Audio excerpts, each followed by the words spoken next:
Bonjour Madame Desfontaines, nous vous remercions de nous accueillir cet après-midi pour nous parler de votre père, le comte de Champagny.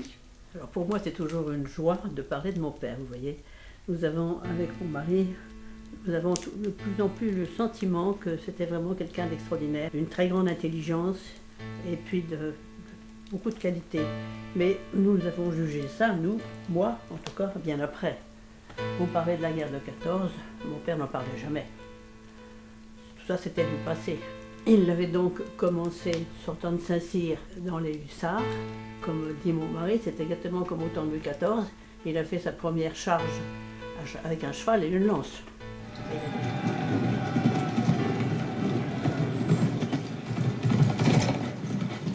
Et il a été blessé de coups de lance. Et puis après ça, il a fait ensuite les tranchées. Et puis après ça, la guerre durait. Et lui, il voulait davantage se battre, certainement. Il est devenu aviateur. Ça a duré 1 an de formation, ce qui était un minimum de choses. J'ai là tous ces carnets d'aviateurs. Il y a 3 carnets différents. L'un, c'est l'avion par avion. Alors chaque avion, ce qui lui arrive, le nombre de fois où il y a un avion qui a capoté, qui tombe dans les lignes ennemies, qui a une panne, etc. Et c'est toujours impressionnant pour moi, tous ces ordres, parce qu'alors à la fin, il est devenu donc commandant une escadrille franco-américaine. Je ne sais pas exactement quelle était la proportion d'aviateurs américains en France, plusieurs Américains dans la sienne, et il est resté profondément ami d'un surtout qui s'appelait le lieutenant Cassady, un Américain qui habité à Chicago, et après la guerre, il était banquier à Chicago, et mes parents sont restés liés, et lui est revenu plusieurs fois en France voir mon père. Et tous ces aviateurs, c'était unanime, il y avait une confiance très grande dans leur chef, mais plus qu'une confiance, il y avait vraiment une affection, je crois. Mon père était sûrement un meneur d'hommes, et ça a également senti après l'autre guerre également. Ils sont restés très liés. Et mon père lui-même, je crois, a abattu 3 avions, je crois, au cours de différents combats pendant cette guerre.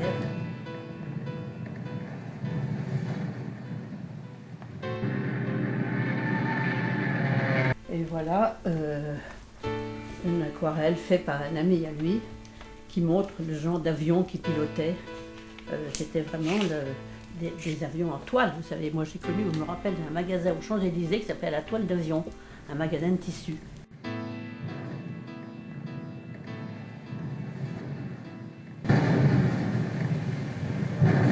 Monoplace français attaquant une patrouille de monoplace allemand. Alors la 4 Messerschmitt, c'était vraiment... Et alors à la fois on pilotait et on tirait. Un homme seul qui faisait donc les deux. Et alors je sais que ça a été très très long au départ à régler. Il ne fallait pas tirer à travers l'hélice. Oui, on aurait des... Voilà le problème. Alors il y avait donc un synchronisme à arranger, je ne sais pas comment c'était fait.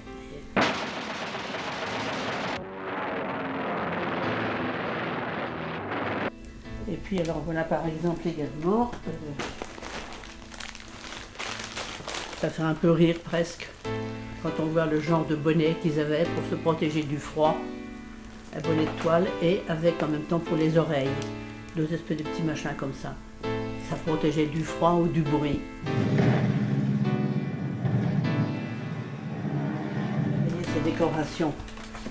Voilà la croix de guerre de 14. 1, 2, 3, 4, 5, 6, 7. Il y a 4 décorations avec palmes Ce qui voulait dire que c'était des décorations en ordre de l'armée. Donc le maximum, si vous voulez, des faits les plus héroïques. Et puis alors trois autres à l'ordre de, je ne sais plus exactement quel était le jour. Sans ça, bien sûr, c'est la Légion d'honneur. Et puis alors voici la guerre de 40, qui a été très courte. Il a quand même eu 2 décorations pendant ce peu de...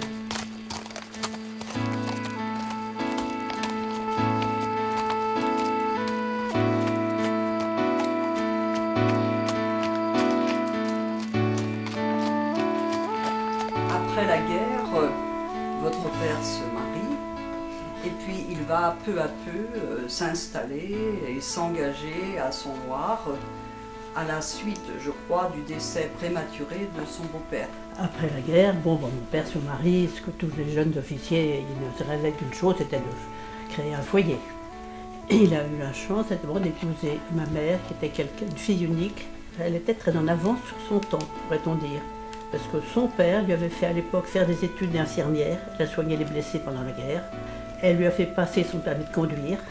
Elle avait un des plus vieux permis de Maine-et-Loire, vous voyez. Et monter à bicyclette, etc. Très moderne pour une jeune fille de l'époque. En effet, son beau-père est mort. Et très vite, il a vu qu'il fallait qu'il vienne à son Loir tenir une certaine place, si vous voulez. Alors, son beau-père était le maire. Bon, très vite, il y a eu des élections et il a été lui-même élu comme maire à son Loir. Et mon père était donc conseiller général du canton de Viers.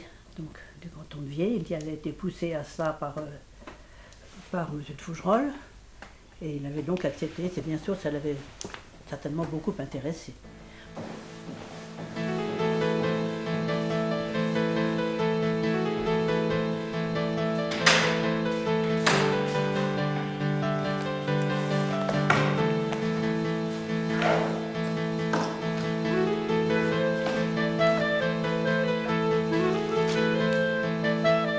Donc en tant que conseiller général et intéressé par toutes ces, et puis ayant fondé les syndicats agricoles de Maine-et-Loire pour défendre la population, il était en charge et compétent, je dirais, sur tous ces sujets-là agricoles. Le lait, la viande, il était au courant localement des problèmes. La crise de vente des produits agricoles était très, très forte dans Maine-et-Loire entre les 2 guerres. Alors moi je sais qu'autrefois il était toujours à Angers, tous les jours ou un jour sur 2 à Angers. La rue Chevreul, c'était l'endroit où il y avait les syndicats agricoles à Angers. Toujours la rue Chevreul était comme notre maison. Mon père était un homme de cheval. Il avait été cavalier bien sûr à Saint-Cyr et après. Et il a toujours beaucoup aimé sa grand-mère lui avait offert un cheval pour ses 18 ans, à Plumur-Petou à l'époque. Et il avait toujours aimé les chevaux et il a même monté en course. Il y avait beaucoup de chevaux en Bretagne, beaucoup plus que la région ici. Il faut dire qu'à l'époque, il n'y avait ni téléphone, ni tout ça. Donc en tant que maire et en tant que propriétaire, si vous voulez, pour aller voir les gens, c'était à cheval qui courait la commune. Et alors donc, tous les matins, il allait monter à cheval, ça pendant 1 heure, ou aller à droite ou à gauche, j'en sais rien, je ne sais pas. Mais je sais qu'il y a des gens dans le bourg qui nous ont dit, à chaque fois qu'ils passaient devant le monument aux morts, à cheval, ils saluaient. Il arrive 1939, la Seconde Guerre mondiale. Votre père, le comte de Champagny, est maire de son Loir, conseiller général du canton de Viers, mais aussi père de 7 enfants. Et en 1939, il décide quand même de s'engager. Il est évident qu'avec 7 enfants, il avait tout à fait le droit de ne pas recommencer. Et alors là, je pense qu'il avait certainement le sens de l'honneur, vous voyez, et du service. Et il est parti. Donc en 1939, il était commandant et il a commandé le 30e GRDI, groupe de reconnaissance divisionnaire d'infanterie. Enfin, il a été pendant un bon moment dans les Ardennes, à Givet, la pointe des Ardennes qui s'avance, vous voyez là-haut. Et il a passé tout l'hiver 39 là-bas. C'était dramatique à vivre, je pense, pour un commandant de voir qu'on qu'on ne pouvait rien faire, on n'avait plus de munitions, on n'avait plus rien, plus d'ordre. Il fallait se débrouiller tout seul pour essayer d'échapper aux Allemands. En tant que maire et tout ça, il a conseillé, bon, ben, il fallait faire au mieux pour vis-à-vis de l'occupant. Alors très vite, les exigences des Allemands étaient très fortes. Pour du blé, pour le lait, pour les amis, des tas de choses. Ils étaient prêts, certainement, à prendre le maximum de choses pour nourrir l'Allemagne. Automatiquement, il s'est trouvé après ça en opposition avec les Allemands qui voulaient toujours tout réquisitionner pour leur profit, bien sûr. Donc il a été amené très vite à défendre les Français contre l'occupant. Il était très proche du préfet, vous voyez, avec lequel il travaillait bien, et puis de tous les syndicats. Ils essayaient de faire au mieux, mais c'était très difficile. Et ils faisaient donc partie des notables qui s'opposaient aux Allemands.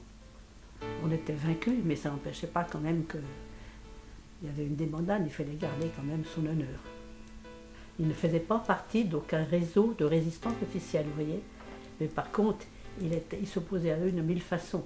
Il était très proche, par exemple, vous voyez, du père abbé de Bellefontaine, dont Sortait, qui était lui-même un opposant remarquable, qui a été à la tête du comité de libération après ça en 1945 à Cholet.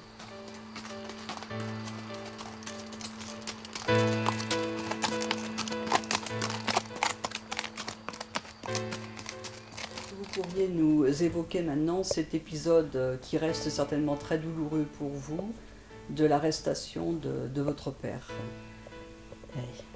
Les Allemands ont perquisitionné la maison de Bertrand de Bourmont, qui habitait Sommoire à l'époque, et que mon père, qui était un ancien officier avant la guerre, et que mon père avait fait rentrer dans une organisation pour s'occuper de faire du bois de chauffage et du gazogène, pour les gazogènes.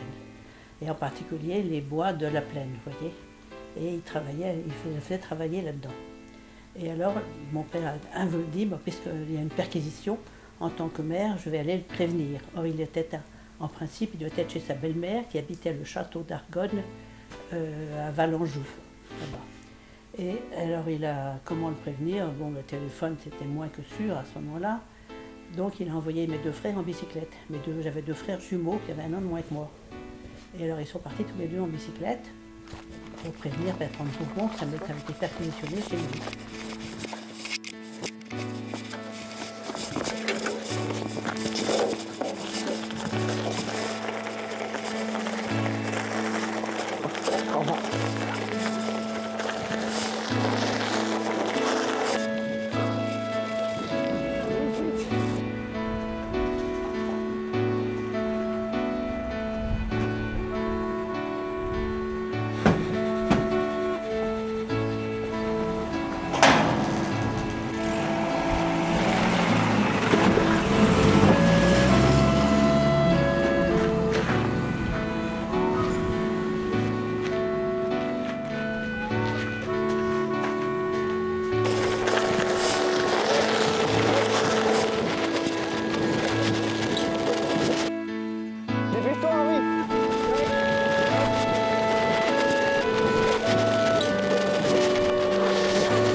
Sont parvenus.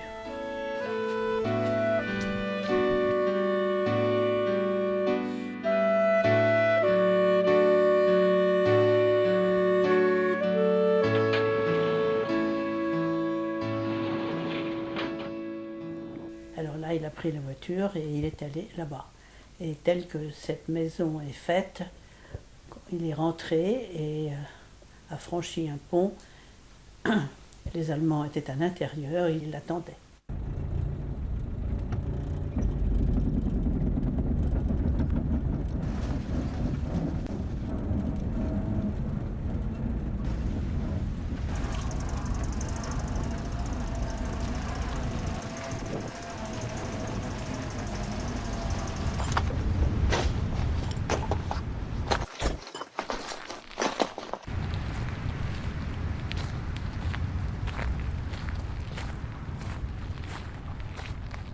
sont mes fils? Ils sont dans la pièce d'à côté. Rassurez-vous, ils vont bien. Comment se fait-il que le maire de Son-Loir s'intéresse autant aux activités de Monsieur de Bourmont? Monsieur de Bourmont est mon cousin. Oui, cela nous le savons. Mais comment se fait-il qu'il ait été prévenu si rapidement? Vous ne répondez pas. Peut-être avez-vous quelque chose à cacher? Je n'ai rien à cacher. En tant que conseiller général et maire de Son-Loir, il est de mon devoir et de ma responsabilité de prévenir un de mes administrés.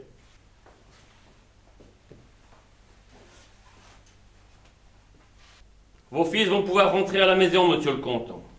Quant à vous, nous allons vous emmener à Angers. Nous avons quelques points à éclaircir. Mais pourquoi? Pour quelle raison? Nous avons des ordres, Monsieur de Champagny. Vous devez nous suivre.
Nous avons de plus en plus le sentiment que c'était vraiment quelqu'un d'extraordinaire, vous voyez, d'une très grande intelligence et puis de beaucoup de qualités.